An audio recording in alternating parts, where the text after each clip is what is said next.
Ladies and gentlemen, welcome to Sunsilk World Cup Cricket Hangama. It is presented by Panther Tires, powered by Sparks Smartphone, shine with Sparks, and brought to you by Zameen.com. Har pata hame pata hai. And let's say hello to partners in crimes. Ladies and gentlemen, Abdul Rauf Saab and the legend Salim Malik Saab. Assalamu alaikum. How are you? Kaise hain aap log? Sir, khairyat sir. Yeah, how are you guys this morning? Kaise hain? नींद नहीं पूरी. Little tired? नींद नहीं पूरी हुई? आपको अब उन जगहों पे नहीं जाना चाहिए जहां आप पूरी रात सो ना सके. क्यों? Why do you go? I mean, I'm talking about, you know, Salim भाई अक्सर खाने के बहुत शौकीन हैं, तो रेस्टोरेंट में जाते हैं तो फिर आपको बड़ा मिस किया हमने. I know. आप I should have been there. होना चाहिए था. नेक्स्ट टाइम जब आप जाएं, और खासकर जहाँ पर गानों की महफिल हो ना, तो वहाँ मुझे बड़ा अच्छा. By the way, I found a place, karaoke place. अच्छा. नहीं, वो गाने नहीं, कैरियोकी प्लेस की बात कर रहा हूँ मैं. कैरियोकी नहीं, इसको कुछ और नहीं समझ मिलेगा. We are genuinely talking about it. तो कैरियोकी की मैंने एक जगह देखी है. हाँ, there is a coffee shop जहाँ कैरियोकी बाकायदा होता है. और पुराने वाले गाने नहीं होते इंडियन पाकिस्तानी पुराने गाने, मेहदी हसन खान साहब, नूर जहाँ, किशोर कुमार, लता एंड ऑल, तो उनके सारे गाने जो हैं वो जरूर. सर आपका फोन है सर. ये किस जगह आपने देखा सर? सर ये मेरे ख्याल में मॉडल टाउन में है, कहीं मॉडल टाउन में है या गुलबर्ग के अंदर है. somewhere there. But so we're going to go there inshallah. We're going to go there. Sir, anyway, आज बड़ा इंटरेस्टिंग सी चीज़ है. आज I want to talk about जो हमारे प्लेयर्स की परफॉर्मेंस है, वो जो रही है, मैं उसके बारे में बात करना चाहता हूँ. Let me run through it. उसके बाद पहले हम बैटिंग परफॉर्मेंस के बारे में बात करेंगे, फिर बॉलिंग पे आते हैं. ठीक है, so let's run over it. Mohammad Rizwan 9 matches खेले, 131 हाईएस्ट था इनका, और टोटल रन जो इन्हें बनाए हैं वो 395 रन बनाए हैं 8 इनिंग्स के अंदर. अब्दुल्ला शफीक 8 मैचेस खेले, 8 इनिंग्स खेली, 336 रन, 113 इनका हाईएस्ट है. Babar Azam 9 matches 9 innings 320 run, 74 highest. Saud Shakeel 9 matches 7 innings 241, 68 इनका हाईएस्ट है. Fakhar Zaman 4 matches 4 innings 220, 126 not out इनका हाईएस्ट है. Imam ul Haq 6 matches 6 innings 162 run, 70 इनका हाईएस्ट है. Iftikhar Ahmed 9 matches 8 innings 142 run, 40 run इनका हाईएस्ट है. Shadab Khan 6 matches 5 innings 121 run, 43 इनका हाईएस्ट है. मोहम्मद अवाज 5 मैचेस 4 इनिंग्स 81 रन, 39 इनका हाईएस्ट है. Shaheen Shah Afridi 9 matches 6 innings 55 run, 25 highest.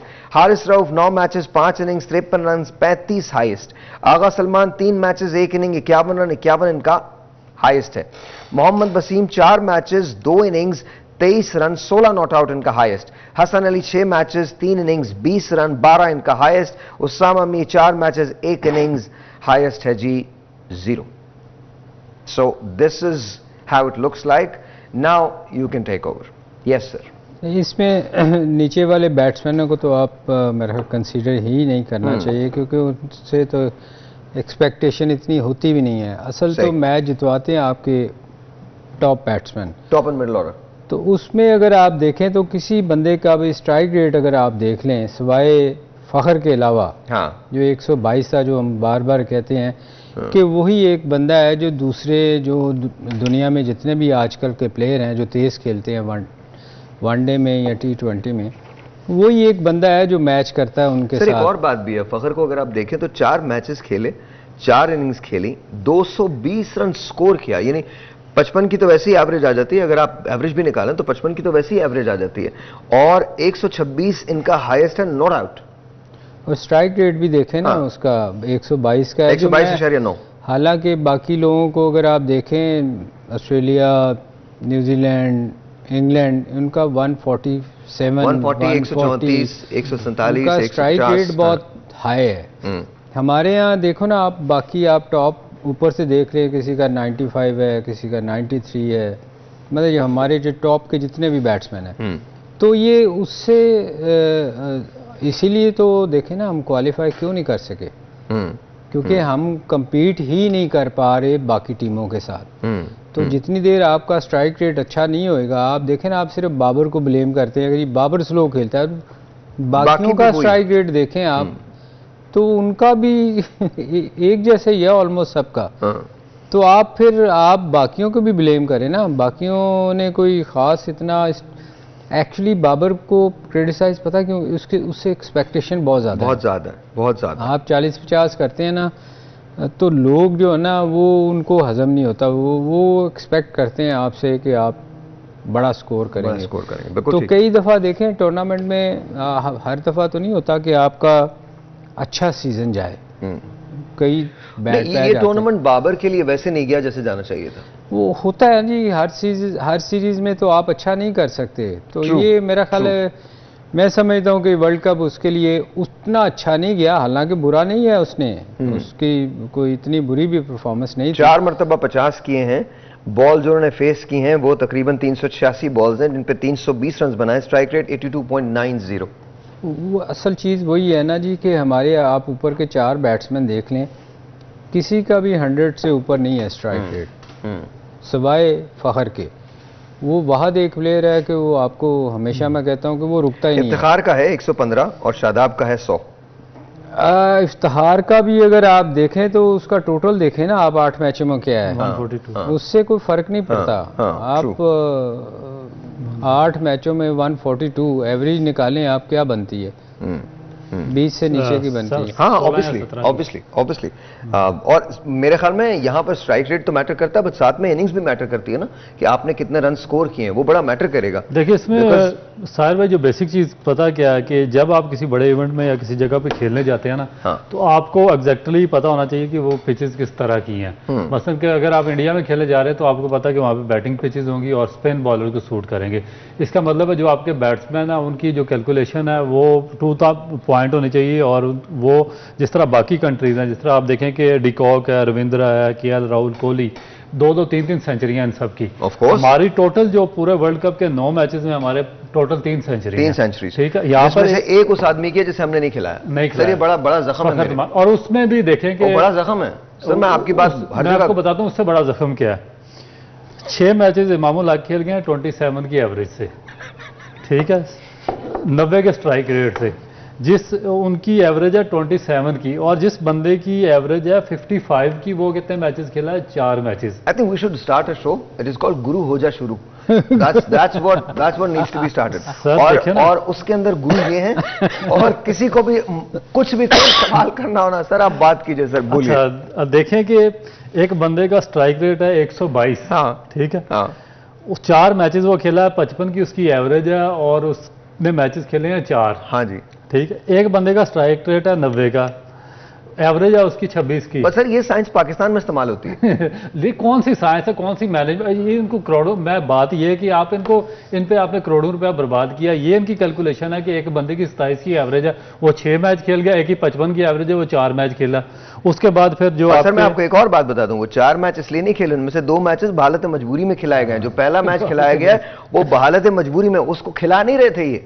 ये बात आपको पता, मुझे पता है। हालांकि हर आदमी ने शोर किया था, आप कोई टीवी शो उठा के देख लें, हमारा हो या किसी और का, हर आदमी ने शोर किया था। हर आदमी ने एक कहा था कि फखर जमान को साउथ अफ्रीका के मैच में खुदा का वास्ता आप खिला लें। ये जो आपने एक वर्ड इस्तेमाल किया ना, बहालते मजबूरी, ये बहुत खूबसूरत लफ्ज है सर। मैं कह रहा हूं आपको, इसमें उसको खिलाया गया, और उसको खिलाया गया जिसकी 55 की एवरेज है और 130 का स्ट्राइक रेट है। जी हाँ।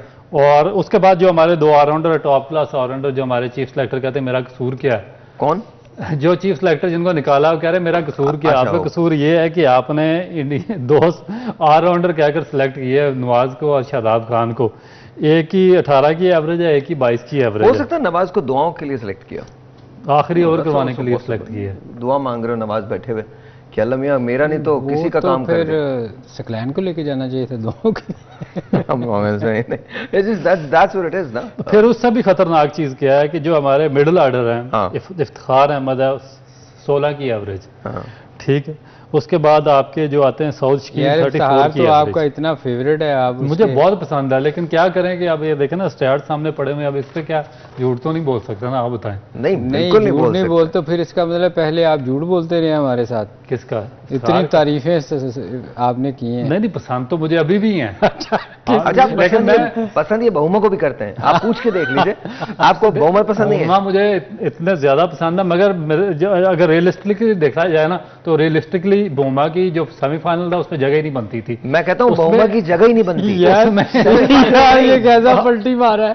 नहीं उसमें सर रात गई बात गई यार, इधर साउथ अफ्रीका आउट हुआ, बात नहीं गई। हाँ बोमा हमें पसंद है, इन्होंने भी यू टर्न ले लिया। बोमा हमें पसंद है बहुत ज्यादा। एक और जुमला आ रहा, मैं बोल नहीं रहा हूँ। नहीं ना बोलिएगा। बोमा हमें बहुत ज्यादा पसंद है, मगर ये कैसे हो सकता है कि हेंड्रिक्स एक टॉप क्लास बैट्समैन है, उसकी जरूरत है साउथ अफ्रीका को। तो जो कैप्टन है अगर उसका वो आउट ऑफ फॉर्म है, जो बोमा आउट ऑफ फॉर्म है, थोड़ा सेक्रीफाइस करना चाहिए था कंट्री के लिए, उसको जगह देनी चाहिए। देखो मैं सर भूल जाऊंगा। अच्छा आप बता दीजिए। हाँ यार देखो, कैप्टन जब किसी को बनाया जाता है ना, वो इसलिए बनाया जाता है कि वो टीम से बाहर ना हो। अब शान को कप्तान सिर्फ इसलिए बनाया गया कि वो सारे ऑस्ट्रेलिया में मैच खेले। अगर वो तो भुमा को भी इसीलिए कप्तान बनाया गया था कि वो बाहर ना हो। नहीं, आपने कहा ना जरूरत होती है, जरूरत का आपने लफ्ज यूज किया। तो एक जमाने में हमारी मैशत थोड़ी सी स्ट्रगल करी थी, तो डॉक्टर महबूब हक की बहुत जरूरत थी हमको, बट हमने उन्हीं को जाने दिया जिनकी जरूरत थी, और जिनकी जरूरत नहीं थी उन सबको इन कर लिया। I mean I wish doctor Mahbubul हक वाज हियर टुडे, और वो देखते हैं कि मतलब उनको टीम में रख लेते। जी, वो आई एम टेलिंग यू, वो कुछ ना कुछ बेहतर कर जाते। खैर एनीवे, गोइंग बैक। अच्छा, ये जो मिडिल ऑर्डर है हमारा, उसमें आते हैं जी आपके मोहम्मद नवाज, शादाब खान, इफ्तिखार अहमद और सऊद शकील। हाईएस्ट जो एवरेज है वो 33 की है, बाकी किसी के 16 की है, किसी की 17 की, किसी की 18 की। बैट्समैनों की बात करें आप तो टेलर की बात शुरू कर दी भाई। एज ए मेजर बैट्समैन ये सिलेक्ट किए हैं आपके नंबर 5, नंबर 6 पे। ये बैट्समैन आते रहे आपके नंबर 4 पे, नंबर 5 पे, नंबर 6 पे। मैं बात कर रहा हूँ जिसने कुछ पाकिस्तान के लिए करना है, उसकी मैं बात कह रहा हूँ कि उसकी बात करें आप। इनमें कौन सा था बंदा? मैं तो हमेशा कहता हूँ इनमें कौन बंदा है। अच्छा, लेकिन इसमें फिर एक और सवाल निकलता है कि अगर ये इस काबिल नहीं थे, अगर आपके वर्ल्ड कप प्लान के बाद ये आपकी फ्यूचर प्लान का भी हिस्सा नहीं थे, तो फिर इन्होंने कौन से इनमें सुरखाब के पर थे, या कौन से 30 मार खान थे, या इन्होंने क्या कर दिया कि आपको इतने बड़े मेगा इवेंट के लिए ऐसे बंदों को सिलेक्ट करना पड़ा जिनकी किसी की 16 की एवरेज है, किसी की 17 की एवरेज है? इसका मतलब आप पहले ही हार मान के टूर्नामेंट में गए हुए थे कि हम तो बस पहला राउंड भुगताने के लिए तो गए। आपके ख्याल में जो ऑस्ट्रेलिया टीम जानी है, क्या उसमें ये लोग नहीं होंगे? सबसे बड़ा तो उसमें कैप्टन है। तो फिर जो स्टार्ट 14 में 11 की एवरेज है उसकी, तो स्टार्ट ही ले लें कि जब आपने स्टार्ट ही वहां से लेना है तो ये भी होंगे। इसका मतलब कुछ भी नहीं बदल रही, हम ऐसे ही बस ऐसे ही आप यूं ही लगे हुए, यूं ही लगे हुए। ओके, ये काम डाउन लगा दीजिए ताकि मतलब थोड़ा सा रिलैक्स हो जाए अभी। और अभी ये बात याद रखिएगा, हमने सिर्फ बैट्समैन की बात की, अभी बॉलर्स पर नहीं आए हैं हम। अभी तो बॉलर्स की बात ही नहीं हुई है। पोस्टमार्टम होगा, उनका जो पोस्टमार्टम होगा वो देख नहीं सकता। मैं आपको बताऊं, इनको ऑस्ट्रेलिया में सिर्फ फील्डर लेके जाने चाहिए, क्योंकि वहां मार पड़नी है बॉल उठाने वाले। हम मुराद को भी फील्डिंग के तौर पे ले जा सकते हैं। किसको? मुराद को बिल्कुल जा सकते है ना। राजा को भी जा सकता है, राजा भी जा सकता है, मुराद भी जा सकता है, बॉल ही फेंकनी है, उसामा भाई भी जा सकते हैं, बॉल ही तो उठा के फेंकनी है, मतलब कोई भी जा सकता है। तो होना तो यही है ना वहाँ हाल। अच्छा। हमारा जो टीम हम स्टार्ट शुरू किया है जहाँ से, बॉलर आपके पास नहीं है, बैट्समैन जो आपका कैप्टन है वो आउट ऑफ फॉर्म पिछले 13-14 मैचेस से। तो जो अच्छा, हमारे ना एक हमारी आंटी हुआ करती थी, मोहल्ले में रहती थी ना, जब भी वो आती थी ना, उनसे कभी कोई खुदा ना करे पूछ ले तुम्हारा हाल कैसा है, कुछ इस किस्म की बातें करती थी वो, इंतहाई मायूसी वाली बातें। उनको लोग छेड़ते थे, वो जब वो उनको कोई छेड़ता नहीं था तो वो फिर गालियां देती थी कि मुझे आज कोई छेड़ने वाला क्यों नहीं है। वो उनके मोहल्ले में रहती थी, आपको कैसे वो उनके मोहल्ले में रहती थी, आपको कैसे पता? हर जगह ये हर मोहल्ले में होता है। ऐसे आंटी और ऐसे अंकल दुनिया में हर जगह होते हैं। अच्छा, दुनिया में, ये सिर्फ हमारे मोहल्ले की बात नहीं है, दुनिया में हर जगह ऐसे लोग पाए जाते हैं, इर्रिस्पेक्टिव ऑफ जेंडर। आप आंटी और अंकल ऐसे बहुत बहुत मिलते हैं आपको। अच्छा यार, वो एक अफरीदी है फास्ट बॉलर जो एक ब्रेक लेते हैं जी, ब्रेक लेते हैं, इससे पहले कि मजीद कुछ हो, हम ज्यादा वायरल हो जाएं, एक ब्रेक लेते हैं जी। ब्रेक के बाद तैयार है। Welcome back. वो मासी की बात बीच में रह गई, जल्दी वापस आप जल्दी आपने कर दी। Let's go back to the next page. आप और मैं कुछ नहीं बोलेंगे। गुरु हमारा जो बॉलिंग का बॉलिंग स्टार्ट, हम लोगों को कुछ नहीं बोलना है अब जस्ट अब इससे पहले कि आप ये लगाएं, हमारे पास वो गाना पड़ा है काम डाउन, पहले वो लगा ले, पहले वो लगा दें। We need to listen to that, we need to, because मुझे लगता है कि अगर वो गाना नहीं लगेगा तो आप और रिदम नहीं पकड़ेंगे और वो रीमा वाला जी, रीमा वाला जवाब देता था ना, यूं करता था। सीरियसली, वो आपने वो जो हेल हिटलर देखा वो नहीं है, असल जो करता था वो यूं करता था, यूं करके ऐसे करता था। Anyway, coming back to you sir. अच्छा जी, बॉलिंग एनालिसिस। देखिए, आप बॉलिंग लेकर गए इंडिया वर्ल्ड कप खेलने गए आप इंडिया में, चलो बातें बहुत करते हैं, हमारा क्रिकेट बोर्ड भी करता है, हमारे जो चेयरमैन ऑफ सिलेक्टर्स हैं वो भी, मैंने ये कर दिया, मैंने वो कर दिया, हमने पता नहीं कहाँ से टैलेंट तलाश किया। भाई सबसे पहले मुझे ये बताएं किसी भी बंदे से जिसको क्रिकेट की सेंस हो कि आप इंडिया में जा रहे हैं जहाँ पे स्पिन विकेटें होंगी, तो ज़ाहिर डेफिनेट अगर आपने वहाँ पे मैच जीतना तो आपके पास एक्सेप्शनल स्पिनर होने चाहिए। तो उन्होंने टैलेंट ढूंढा नहीं है, वो मैं दिखाता हूँ आपको, जो उन्होंने टैलेंट ढूंढ के भेजा ना, 3 स्पिनर उन्होंने भेजे जी, शादाब खान, मोहम्मद नवाज और उसामा।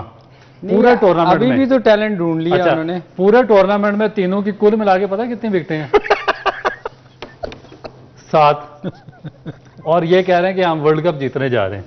भाई पूरे जैम्पा की कितनी विकेटें आप बताएं साहिर भाई, जैम्पा की कितनी विकेटें? 23-24 जडेजा की कितनी विकेटें हैं? इतनी होगी। महाराज की कितनी विकेटें हैं? सेंटनर की कितनी विकेटें हैं? जो सेमीफाइनल में जिन ने क्वालिफाई किया टीमों ने, जिनकी अच्छी परफॉर्मेंस आई। शामी सबसे बड़ा बॉलर है। नहीं वो तो मैं फास्ट बॉलर बाद में आऊंगा ना, अभी जरा पहले जानबूझ के अभी जरा इनसे आए ना कि आपके उनकी एक ही 23-24 20-22 25 विकेटें अपनी टीम को लेकर ऊपर गए हैं। यहाँ पर देखें शादाब खान, मोहम्मद नवाज और उसामा मीर, तीनों की मिला के 7 विकेटें और इकोनॉमी रेट इनके देखें, एक का 7.12, एक का 6.12 और एक का। सर लेकिन आप थोड़ी सी ज्यादती करें सर, शादाब को 6 मैचेस खिलाएं, उसामा को 4 मैचेस खिलाएं और सर नवाज को 5 मैचेस खिलाएं, पूरे मैचेस भी नहीं खिलाएं। सर यही तो ये तो इससे भी बड़ी मेरा ख्याल है कि खौफनाक चीज है कि जिन पे आपने वर्ल्ड कप खेलना था इंडियन पिचेस पर, वो पूरा मैच ही नहीं खेल सके। पूरे मैचेस क्या, उसके बाद अच्छा सबसे एक और इससे भी खौफनाक चीज वो देखें, 6 अपने कोटा ही नहीं पूरा कर सके। स्पिन बॉलर्स इंडियन की पिचेस पर कोई मैच खेलता है तो 7 ओवर करता है, कोई मैच खेलता है 6 ओवर करता है।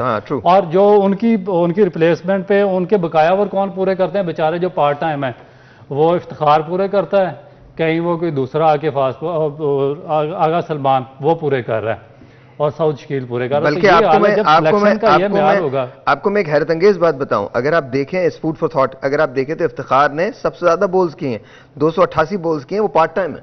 वो पार्ट टाइम है, वो बेचारा इनकी डेफिशिएंसी कवर करता रहा, जो इनके लैप्सेस थे वो कवर करता रहा, इफ्तिखार कवर करता। तो वो रोता है कि मेरे वो सही रोता है। सर स्ट्राइक रेट जो है वो 114 का शादाब का है, 113 का नवाज का। किसी की 6.5 से नीचे की है वो इकोनॉमी नहीं है। स्ट्राइक रेट इससे बुरा हो ही नहीं सकता जो इंडियन पिचेस पर 114। तो अब हमें अवाम को कम से कम ये क्लियर पिक्चर एक दिखानी चाहिए कि भाई ये जो वजह है, बार बार हमसे पूछते हैं ना कि क्या वजह है, सारे लोग यही सवाल करते हैं कि पाकिस्तान क्यों बाहर हुआ, इसकी हल्की परफॉर्मेंस। ये आपकी जो टीम सिलेक्शन थी, ये जो आपकी स्पिनर्स की सिलेक्शन थी, ये जो आपकी बैट्समैन की सिलेक्शन थी, इसकी वजह से पाकिस्तान वर्ल्ड कप के पहले इवेंट में ही, पहले राउंड में ही बाहर होकर वापस आ गया। तो ये है असल वजह।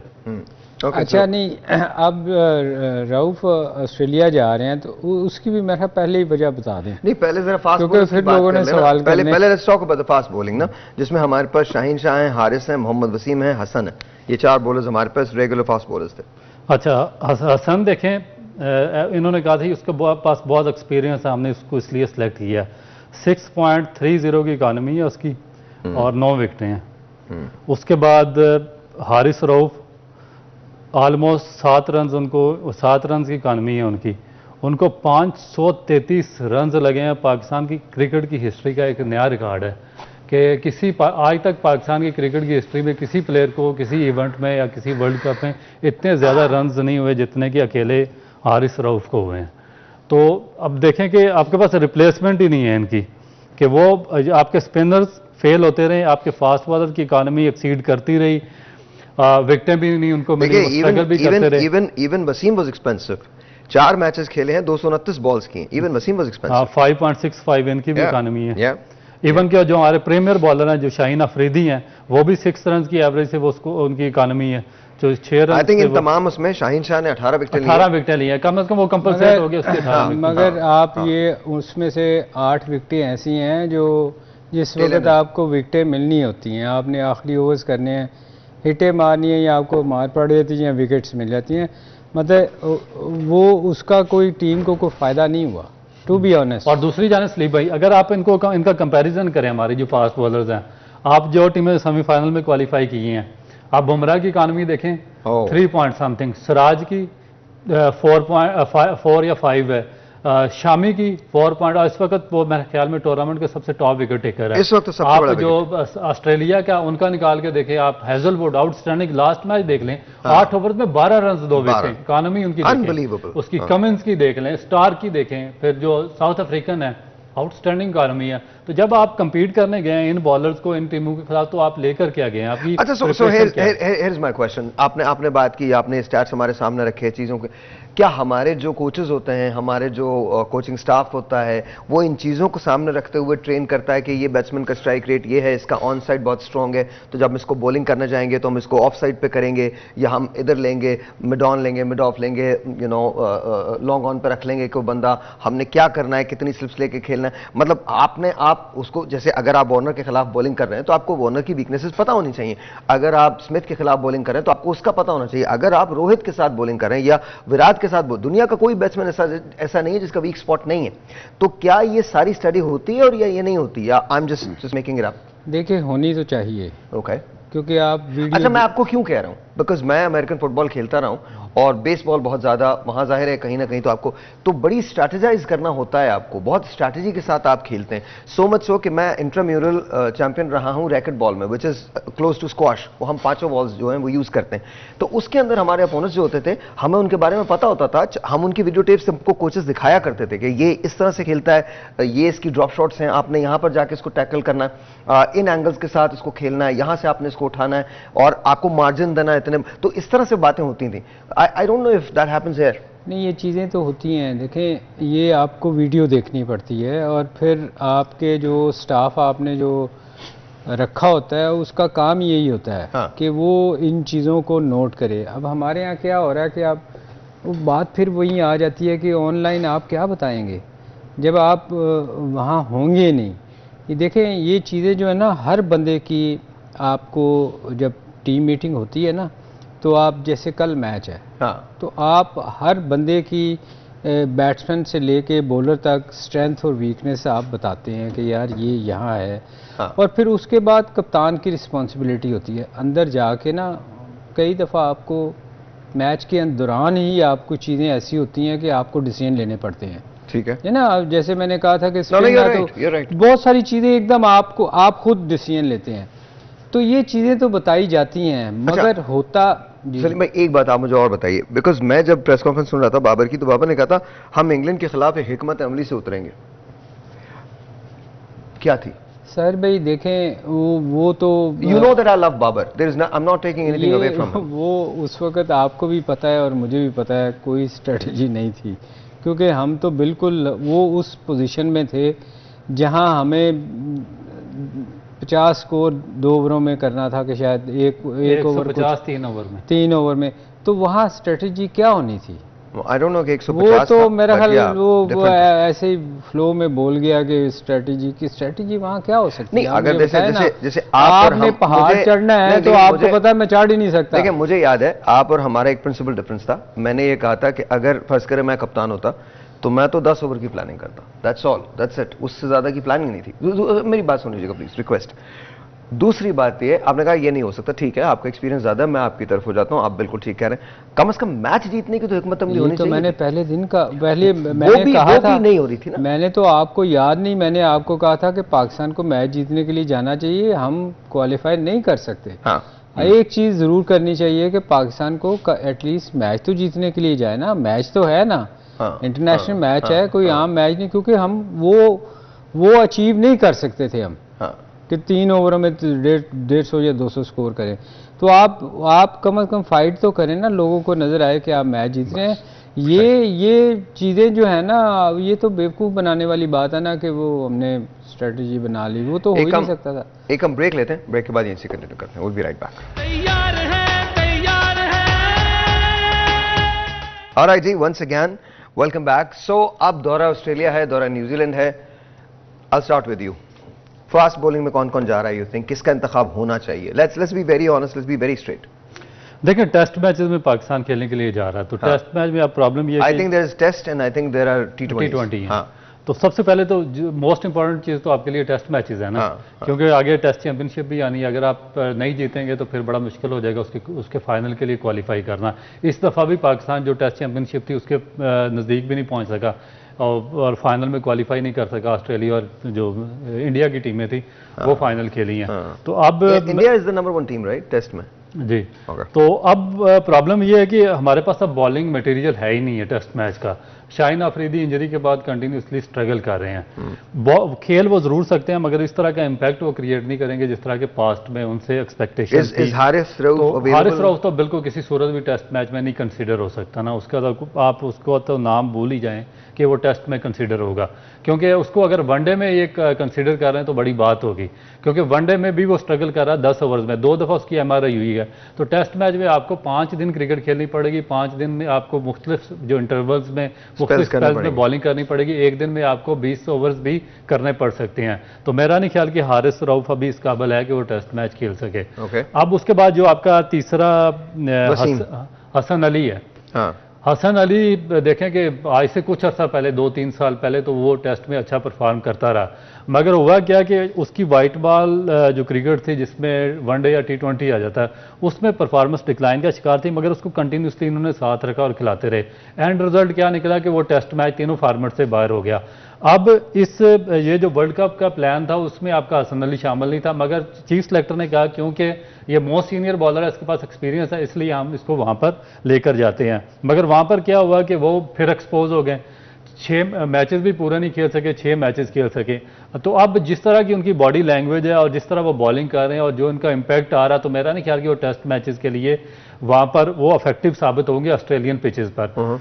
पीछे रह गए आपके पास मोहम्मद अब्बास, जो कि आज से 3 साल पहले पाकिस्तान के बड़ा वंडरफुल बॉलर था और बड़ा उसने सक्सेस रेट अचीव किया। वसीम की बात करें, अब्बास की बात करें, मगर वो अब्बास की भी पेस अब वो उस पेस में नहीं है, वो अब बॉलिंग करता है 120 से 125 की पेस के दरमियान में, और ऑस्ट्रेलिया में आपको थोड़ा सा तेज बॉलर चाहिए। मगर आप ये कहते हो, हमेशा ये बात करते हो कि पीछे नहीं जाना चाहिए, तो आप तो फिर पीछे लेके जा रहे हैं। नहीं, मैं एक लिस्ट बता रहा हूँ ना पहले, उसके बाद फिर मैं जो वहाँ पर चलेंगे उनकी मैं बात करूँगा। अब ये आगे आपके मेजर बॉलर जो कि इनका टेस्ट प्लान का हिस्सा थे, अब यंगस्टर्स में आ गए, इनके पास आ गए मीर हमजा हैं, लेफ्ट आर्म पेसर हैं कराची से। उनकी परफॉर्मेंस डोमेस्टिक सीजन में बहुत अच्छी रही है। मेरा ख्याल है कि शायद टॉप विकेट टेकर हैं। एक तो वो ऑटोमेटिकली चॉइस बन जाएंगे। फिर दूसरा उनके साथ मोहम्मद अली एक फास्ट बॉलर थे जिनको इन्होंने रावलपिंडी में इंग्लैंड के खिलाफ टेस्ट मैच खिलाया था और उसमें बहुत ज़्यादा उनको रन्स लगे थे, मगर वो विकेट इतने ज़्यादा सक्सेसफुल हुए नहीं थे। मगर इस जो फर्स्ट क्लास सीज़न है उसमें उन्होंने अच्छी बॉलिंग की है।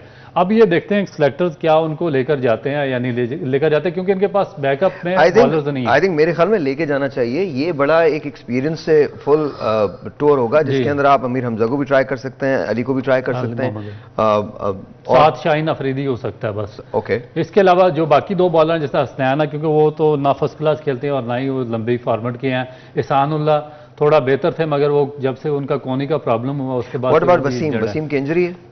वसीम अब देखते हैं कि पाकिस्तान के जो थिंक टैंक है या मैनेजमेंट है या सिलेक्शन कमेटी इनको टेस्ट के लिए कंसीडर करती है या नहीं, क्योंकि इससे पहले इनको टेस्ट मैचेस में कंसीडर नहीं करेंगे फिर तो that's what I am wondering. Shaheen Afridi के साथ होगा, मीर हमजा और मोहम्मद अली में भी हो सकते हैं ये 3। तो पाकिस्तान 3 फास्ट बॉलर्स के साथ जाएगा। 3 फास्ट बॉलर। तो बाकी क्या करेंगे? चौथा शायद हो सकता है आपके साथ ये वसीम होगा। ओके, मतलब रऊफ को नहीं लेके जाएंगे?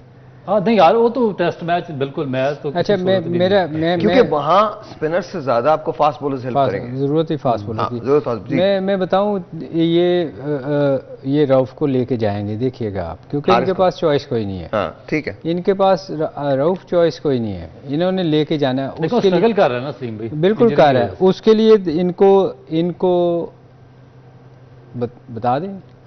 हाँ क्या बोलिए। देखिए इनको चाहिए, अगर उसको साथ लेके जाना ना तो उसको 2-3 दिन से ज़्यादा स्पेल नहीं करवाएं। 2-3 दिन ओवर्स के स्पेल। जो रऊफ बात करते हैं ना कि उसकी इंजरी के, और मैं भी कहता हूँ कि उसकी इंजरी के बहुत चांसेस हैं अगर लंबे स्पेल करेगा। ओके, तो अब स्ट्रेटजी ये होनी चाहिए इनकी कि उसको बचाने के लिए और अपने आप को बचाने के लिए 2-3 आप 2-3 ओवर के स्पेल कराएं, जहाँ विकेट गिरे उसको 1-2 ओवर को। लेकिन इसमें भी सलीम भाई इशू आएगा उसके लिए, क्योंकि वो कभी भी इस फॉर्मेट में खेला नहीं है। वो जो 90 ओवर्स होंगे ना, जो पूरा दिन आपको ग्राउंड में गुजारने होंगे, उसके लिए भी रेडी नहीं है कि वो पूरे 90 ओवर्स के लिए ग्राउंड में रहे और 2-2 ओवर का स्पेल करता रहे। क्योंकि मेरा नहीं ख्याल कि जो इनकी प्रिपरेशन है वो है ही 4 ओवर्स की ना टोटल, यानी शॉर्ट टाइम 2 घंटे में ख़त्म हो जाता है ये T20 का मैच। अब ये सुबह 10 बजे से शाम 5 बजे तक ये ग्राउंड में खड़ा होना सबसे बड़ा इनके लिए ये प्रॉब्लम होगा, क्योंकि आपकी मसल मेमोरी या आपका जो बायोमैकेनिक्स आपको इजाजत ही नहीं देता कि आप पूरा दिन ग्राउंड में। अच्छा, I remember when I was a kid used to watch Pakistan India play, तो एक तरफ से स्पिनर लगे होते थे, एक तरफ से कपिल देव लगे होते थे। मतलब सर वो एक्सेप्शनल आदमी थे, कपिल, इमरान खान, रिचर्ड एडली, ये तो पूरा दिन बॉलिंग करते थे। That's what I'm saying, मतलब मैंने मगर ये है ना कि अब वकार वसीम भी देखें दिन में 25-25 ओवर करते थे ऐसे ही। और मेरा ख्याल है उनसे पूछना चाहिए हमारे फास्ट बॉलरों को कि क्या यूज़ करते थे वो खाने पीने में, या तो वो उससे इनको फ़ायदा हो सकता है कि लंबे स्पेल हो सकते हैं। अच्छा, अगर हाँ देखें ना, आप अपने सीनियर से एडवाइस लेना चाहिए कि वो क्या करते थे, क्या यूज़ करते थे जिससे वो लंबा स्पेल कर सकें। तो मेरा ख्याल एक ही तरीका है हमारे फास्ट बॉलर को सरवाइव करने का। अदरवाइज़ वहाँ हार्ड ग्राउंड्स हैं, विकेट्स बड़ी हार्ड होती हैं, वहाँ इंजरी का चांसेस तो ऑब्वियसली बहुत ज़्यादा है। Has वसीम भाई ever coached Pakistani team? I don't think so. नहीं, वो उन्होंने इस तरह कंसिस्टेंटली कोच नहीं किया कि वो एक अपॉइंट हुए as a coach Pakistan team के। मेरे ख्याल में वो करना चाहिए। इंटरवल्स में आते रहे 15 दिन के लिए, 10 दिन के कैंप्स में, तो नहीं वो होता ये रहा है, एडवाइज़र रहे हैं लोग, बहुत सारे लोग एडवाइज़र रहे हैं, फिर वही बैठ के टीवी पे क्रिटिसाइज भी करते थे उसी टीम को। ये चीज़ नहीं होनी चाहिए। जो मैं हमेशा कहता हूँ कि देखें, जब आप कोई रिस्पॉन्सिबिलिटी लेते हैं ना तो फिर उसको ऑन करें कि ठीक है यार, हमने ही एडवाइस किया था, अब टीम अच्छा नहीं कर रही। तो मैंने बहुत सारे लोगों को देखा है कि वो एडवाइज़र होते हैं, टीम सेलेक्ट करवाते हैं और पीटीवी पे बैठ के कह रहे होते हैं ये क्या गंदा खेल रहे हैं, इनको खेलना नहीं आता, क्या टीम, और खुद टीम सेलेक्ट की है यार, आपने एडवाइस किया है और आप ही क्रिटिसाइज़ कर रहे हो। तो ये चीज़ें जो है ना, ये नहीं होनी चाहिए। इसमें सलीम भाई हार्डवर्क कर नहीं सकते, क्योंकि ना ये फुल टाइम जॉब है। देखिए, जिस तरह मॉर्निंग मॉर्कल को ले आए, या ये जिस तरह आपने पूछा वसीम भाई वगैरह के इनके कैंप 10-10 दिन के, आप इम्पैक्ट नहीं डाल सकते ना मॉर्निंग मॉर्कल। इससे पहले वो जो साउथ अफ्रीकन दूसरे थे वो लेके आए थे जो स्विंग करते थे। हाँ। तो इम्पैक्ट इसलिए नहीं डाल सकते कि थोड़े दिनों के लिए आते हैं, इनको पता नहीं होता। अब ये फुल टाइम जॉब है, यहाँ पे आपको कोई इस तरह का एक्सपर्ट यहाँ का हायर करना चाहिए जो कि पूरा साल इनके साथ काम करे। उसको एग्जैक्टली फिंगर टिप्स पे होने चाहिए आपके सारे बॉलर्स भी, उनके फॉर्मेट्स भी कि किस फॉर्मेट में किसको ट्राई करना, फिर उनके साथ पूरा साल काम करना चाहिए। जो आपने बात की है ना एनालाइज करने की दूसरे बैट्समैनों को, तो फिर ये ऑलरेडी उनका ना एक चार्ट उनके पास होना चाहिए। अब जो क्रिकेट है वो मुरक्कब है इंट्यूशन का, टैलेंट का और नंबर्स का। ये अब सिंपल इंट्यूशन या टैलेंट पे काम नहीं होता। अब intuition, talent end of course आपके नंबर्स, जो आपकी एवरेजेस हैं, जो आपका मैथ्स है, स्टैट्स हैं, और साथ साथ ऑफ कोर्स डेफिनेटली मेहनत आपकी काउंट करती है। 11 बजे मिलते हैं, तब तक के लिए खुदा हाफिज। 11 बजे हम बात करेंगे हिंदुस्तान और ऑस्ट्रेलिया के दरमियान होने वाले मार्के की जो कल होने जा रहा है, and let's see what's gonna happen, who is going to win. Will be back at 11। Till then, खुदा हाफिज।